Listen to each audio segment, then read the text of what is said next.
Bright green monk parakeets have spread beyond Hyde Park. Now they're in the south suburbs. How do these South American birds make it through Chicago winters? And will they drive out native species? Elizabeth Brackett has that story. Elizabeth Brackett is here with the story about the flight plans of tropical birds in Chicago. Elizabeth, explain. Well, that's right, Phil. You know, tropical parrots have been living in Hyde Park for some time now. Even though they're pretty big, they're actually called monk parakeets. And we found them not just on the south side, but in the south suburbs as well. It's December in a Chicago suburb. So what are those big green parakeets doing at a bird feeder? That's what Evergreen Park resident Vince Visa asked when he first saw them. All of a sudden we see these green parakeets and we're wondering, wow, where did they come from? They're beautiful birds, and they're amazing. And you hear them, wah, wah. They scream when they come around, and it's a fascinating bird. The monk parakeets at Visa's bird feeder are probably distant relatives of the parakeets Hyde Parkers first noticed more than 30 years ago. One of the first nests was in a tree outside Mayor Harold Washington's apartment building. Washington became a big fan of the bright green birds and protected them from efforts to exterminate them. In the 1970s, the U.S. Department of Agriculture began extermination programs for the monk parakeets in the United States, fearing they would become agricultural pests. In Argentina, where the birds are from, they are considered pests because of all the crop damage they do. Washington never considered them pests. And though the tree where the parakeets first built their nest is gone now, the birds quickly rebuilt the huge nest in the surrounding trees. Their antics delight long-time Hyde Park residents like Michael Davis. Well, it makes it exotic. There's a little bit of Australia or South America or some warm climate. Hyde Park is a very mixed place anyway, and this adds to the variety. University of Chicago professor Stephen Pruitt-Jones began studying the monk parakeets in 1990. He says the birds were first brought to the U.S. from South America. They were introduced for the pet trade throughout the 1950s and 60s. That was eventually made illegal, at least in 11 of the 50 United States, because of the possibility that monk parakeets would become an agricultural pest. So they were brought here, tens of thousands of them were.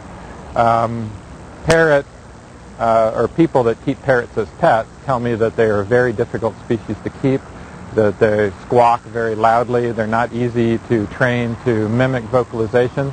And so a lot of people, one of the stories goes that a lot of people got frustrated and just let them go, or they were accidental escapes or purposeful or accidental releases. However they got to Hyde Park, they have now spread far beyond their original nests. Researchers say there are monk parakeet colonies in at least 20 southern and southwestern suburbs. And the big question is, how have the tropical-looking birds survived Chicago's winters? They make it through the winters partly because they can build their own nest, as we have all around us here, which provides them a place to live. But the main reason is that during the winter, when there's no food for vegetarian species like the monk parakeet, they have access to backyard bird feeders, and there are a lot of people in the Chicago area that are happy and like to feed birds, and the monk parakeets take advantage of that. In the winter, Visa fills his bird feeder daily to keep up with the demand. He also spends at least 30 minutes a week writing down the different species of birds that come to bird feeders.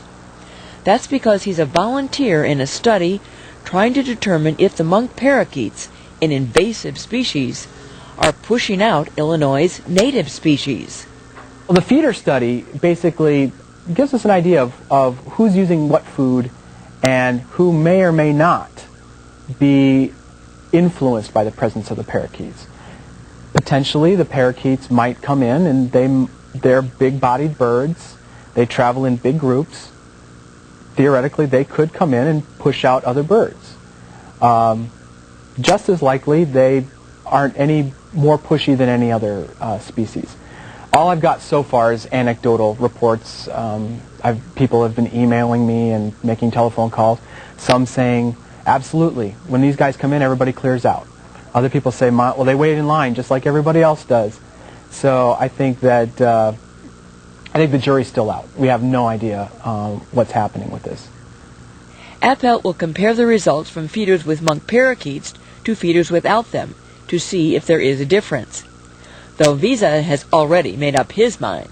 I've seen them all eating together. I think they're like a big happy family. They all eat together. They all want the same thing. They all want to be nourished, and they come and there's plenty of seeds. Professor Pruitt-Jones thinks it is unlikely that the monk parakeets are driving other species away. I personally don't think that they do, or I don't have any evidence that they do. They don't compete with other species for nest sites. They build their own nest sites. Appelt says that lack of evidence shows why the study is needed. If they are having an effect on other species, I think that's really important to know, especially if you're concerned about species like the northern cardinal, which is Illinois' state bird. I did get a phone call from somebody who told me that they thought that the parakeets moving into their areas scared away the cardinals. No data behind that, but I think a lot of people from Illinois would be really concerned if all of a sudden there were no more cardinals in Chicago. Appelt should have his results by this August. Then, he says, decisions can be made as to whether or not steps should be taken to control the monk parakeet population. And Appelt says it actually would be pretty easy to control, exterminate the monk parakeet population because their nests are so big, they're pretty easy to find.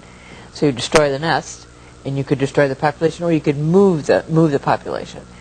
But a lot of people I talked to, I think, would be pretty upset, just as Harold Washington was, if you started getting rid of these birds. And yet, Elizabeth, if they do continue to proliferate and if they become a threat to crops, is there any evidence as to the amount of damage they could do to agriculture? Well, in Argentina, where they are considered a pest, they do a lot of damage. But in the United States, and particularly around Chicago, they seem to be urban and not agriculture. They don't seem to be in the agricultural community. So people like them here. They are messy, as you could see by Vince Visa's backyard, but he loves them. They're also noisy. I happen to know you live across the street from a colony of them. What is it like to be a neighbor to these birds? I like them. I love to see them swooping down. You know, there's some snow on the ground. We had a little bit this winter, and all of a sudden you see this green parakeet on your fence. I think it's fun. All right, Elizabeth, thanks very much.